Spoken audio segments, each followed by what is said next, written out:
ku MRL TV amugana nange kwokyali ene program akanya da sports penalty tuba twogera olulimi lwa bya mizannyo era olunaku olwaleero mu studios Kigozi Jackson Jeff nzaaliwo olunaku olwaleero tulina ensonga nnyingi zetugenda okwogerako nga tuli mu byemizannyo okuviira ddala wano mu ggwanga erya Uganda okwetooloola ensi yonna naye nga njagadde nsooke nkujjukizeeko nti empaka za English Premier League era zigenda kuddamu okutojjera olunaku olwaleero ttiimu n'abafu aba Brighton egenda bba ekyaza ttiimu n'abafu aba West Brom ku ssaawa 2:30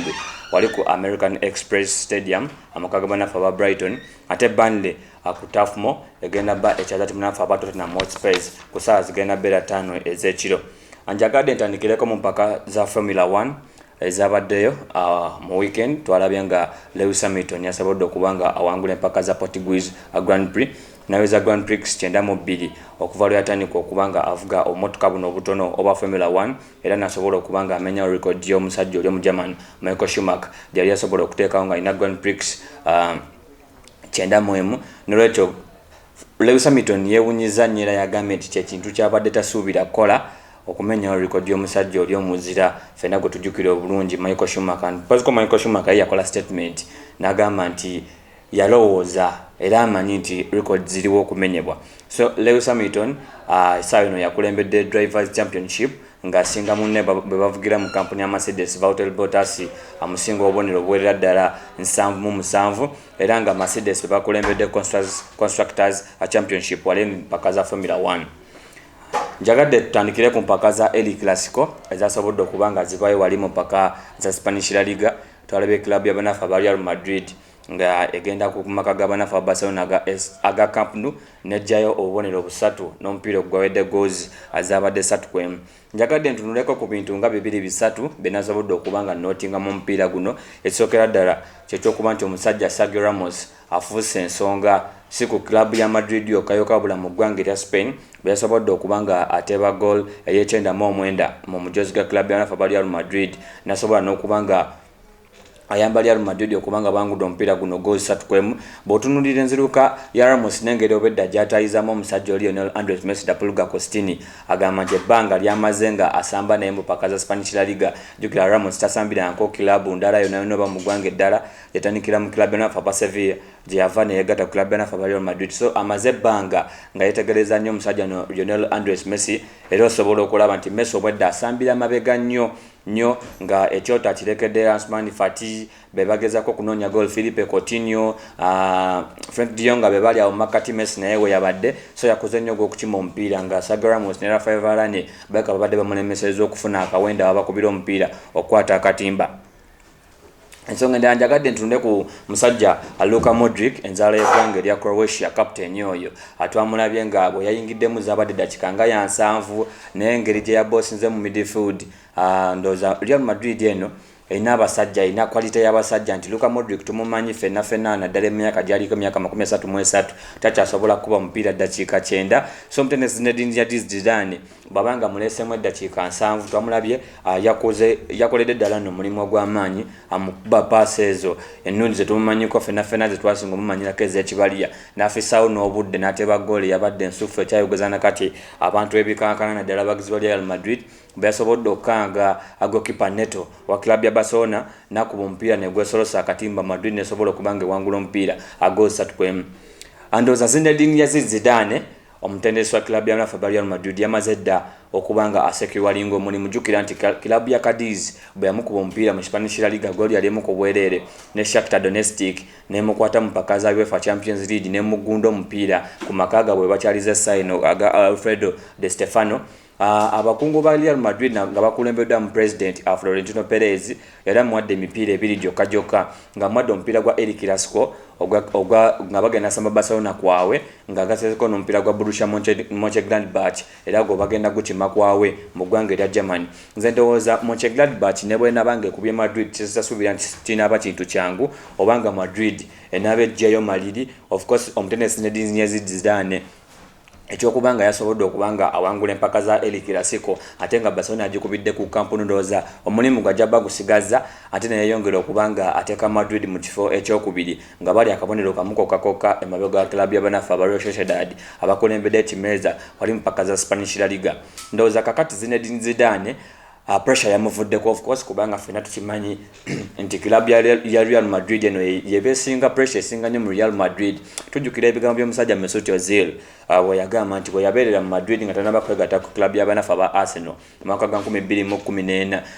okuwangula El Clasico kyalinga kintu kya muzinzi nnyo era nga tebagiwangudde bayinza okusanga obuzibu obw'amaanyi eyo mu kasenge eri abakungusa kwa muno omutendesi. Ndowooza kino kya ssanyu nnyo nti omutendesi Zinedine Zidane yasobodde okubanga asecuringa H4 kitagenda goba mu kaseera kano nga bwe tubadde tukirowooza okuba nti senga Barcelona yamukubye omupiira ate ekyo Mönchengladbach nalemererwa okugiwangula of course awo yabadde agenda bugenzi. Kino nno ndowooza kiba kikolera n'omusajja Zidane okusigala kiba kikolera nnyo Kylian Mbappé Rotini ndowooza nte kiba kikosa nnyo kilabu enafu aba PSG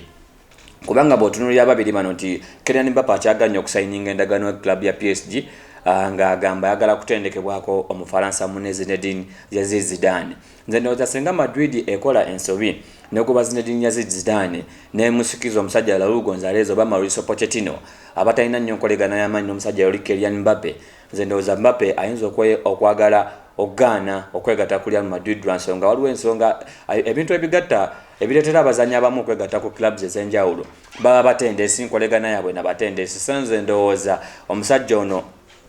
Kylian Mbappé ayinza okwanguyirwa nnyo okwegatta ku club y'anafu aba Real Madrid ate nga tukimanyi nti Madrid center ezirina newankubadde nga PSG eyinza okuba emutunda obukadde obutayinza kusoba mu 2.5. So Zinedine Zidane bw'asigalawo kitegeeza nti Real Madrid ekyasobola okufuna omusajja Kylian Mbappé gwe beegwaniza edda ate nga naye awulira ayagala okutendekako omusajja Zinedine Zidane. Mu ggwanga erya Bungereza timu ya Manchester United yabadde etyaza club enafu aba Chelsea omupiira gwabadde wali ku Old Trafford ku lunaku olw'omukaaga zaali ssaawa 1:30 naye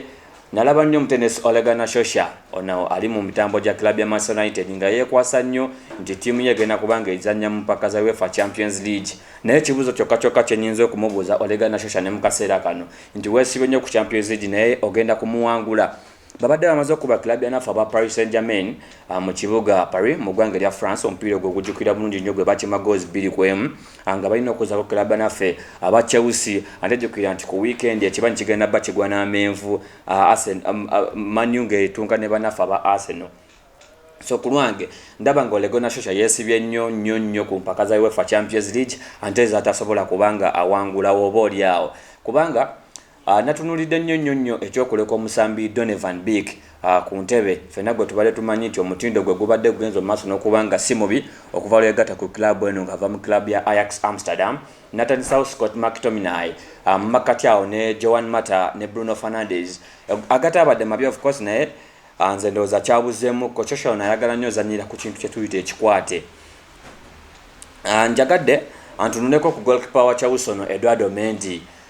gwe basobodde okubanga bajja mu club ya Rennes mu ggwanga erya Bufalansa. Ono nno mu mwaka nga gwali gwa 2014 club mu yali akwatira ebiseera ebyo mu ggwanga erya France emanyiddwa nga Chabog. Musajja ono omusenego abagenda maaso n'okubanga bamusalako ku ttiimu ne bamugamba noonyeko ekibanja wala n'obuzibu buva ku ki? Obuzibu buva kuba nti omusajja ono yaleesa omutindo ogutaali mulungi. So Muganda yange kyengezaako tegeeza teweevumansi kati essaawa eno omusajja gwe bali basazeeko mu kilabu eri mu kibinja ekyokubiri mu ggwanga erya Bufalansa ya Chabog. Essaawa eno ali ku ttiimu eyinza eruubirirwa ebikopo eby'amaanyi kilabu yanafu aba Chelsea. Omusajja ono Eduardo Mendy yalemesezza nnyo kilabu yanafu Manchester United okubanga abawangula omupiira ojjukira save gyakoze mu kintu ky'omuzannyo ekisooka Marcus Rashford bwe yadda amukubya omupiira omusajja omupiira n'asobola okubanga agugyamu yakoze save 2 ne waliwo ne save yasembye yaawo Marcus Rashford gyadda kubeera mu ddakiika nga omupiira gugenderedde mpoziko ne save ya Joan Manuel Mata Garcia agyasobodde okubanga akola awo. So Edward Mendy yasobodde okubanga asecuringa point eri ttiimu y'abanaffe aba Chelsea ku lunaku olw'omukaaga. Ampoziko ensonga endala njagala okwogerako club yanafu aba Everton okubanga baluuzinze omupiira gwabwe omulundi ddala ogwasoose season eno. So ndowooza ekisanyusa nnyo abawagizi ba ttiimu yanafu aba Arsenal nti ekya unbeaten ttiimu yonna ine obutaddamu kuwangula unbeaten kibasanyusa nnyo ddala kubanga club ya Everton ebadde egenza empiira egiwerera ddala 5 nga ewangula buwanguzi mpoziko n'amaliga yakola Merseyside Derby 2-2 bali badine club y'abanafu aba Liverpool. Southampton yabalumbye babadde ku maka ga Southampton eno ya St Mary's Stadium ne bakuba goals 2 ku bwerere goals omusambi James Ward-Prowse n'omusajja Che Adams. Mboziko ne chenjawulo ekyabadde mu mupiira guno omusajja Lucas Dean wing back waabwoyo ng'ava ku left wali tambula ka left akubaka namba 3 awo akamalayo yafunye kaadi emyufu kyaleetedde omutenesi Carlo Ancelotti okubanga agamba nti kaadi eno bagibawadde kubeesasuza olw'okuba nti bazannya omupiira gwenyiza okuyita ogwa kalobolobo mpaka ziri eza Merseyside derby ezaviirako n'omusajja Virgil van Dijk okubanga alwala. So ye Carlo Ancelotti yagambye nti bagenda kujulira red card gye basobodde okubanga nga bawa omusambi Lucas Dean, wabula nti ye omutenesi wa Southampton amanyidde nga Rafa Senhata agamuzzemu n'amugamba nti alabika incident eyo yagirabye mu ngeri yakutemereza kubanga omusajja ono yasobodde okubanga agenda maaso n'okubanga atemera ddala Kyle Peters oyo yabadde omusambi wa Southampton. Arsenal omupiira bagusudde club yanafu aba Leicester City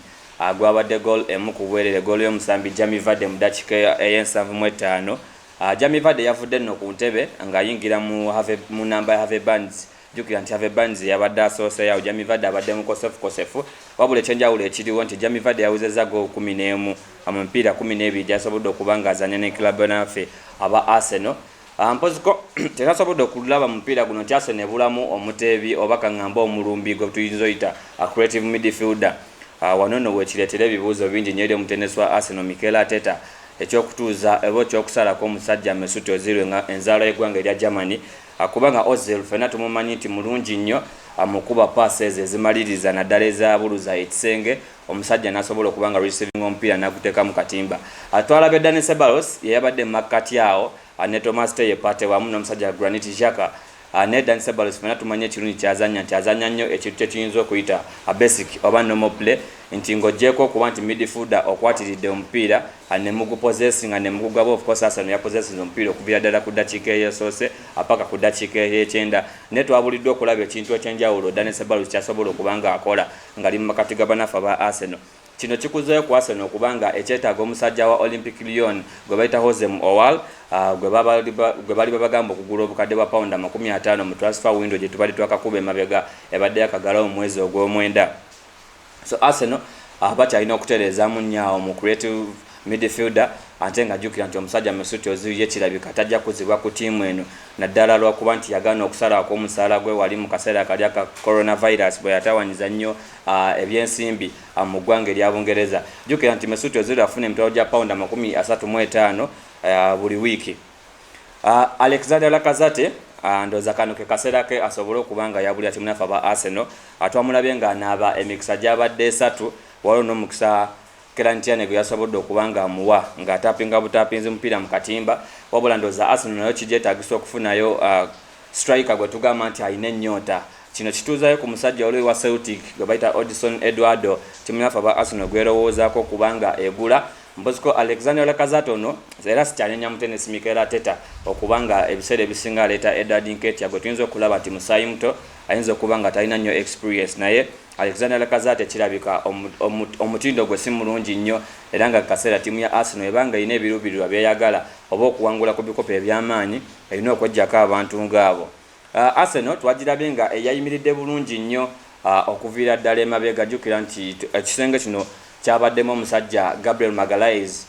myaka 23 omuzaala w'eggwanga erya Brazil gwe bajja mu club ya Lille ne kirimu n'omusajja David Luiz Marinho mboziko ne Kelantiane n'omusajja Hector Bellerin Moreno. Twalabye nga basambye bulungi nnyo n'okuba nga bateekawo emikisa egy'enjawulo. David Luiz jjukira nti amakati ga Leicester City gabadde gajjudde nnyo naddala amakati ago agabaddemu Unity Limanzi agabaddemu Nampalys Mendy agabaddemu James Maddison galemesezza nnyo ttimu ya Arsenal okubanga eyisa omupiira wansi. David Luiz n'asobola okubanga akuba passes empanvu ne Gabriel Magalhaes nga zigenda mu namba 3 okusanga Kelantiane ne mu namba 2 okusangayo omusajja Hector Bellerin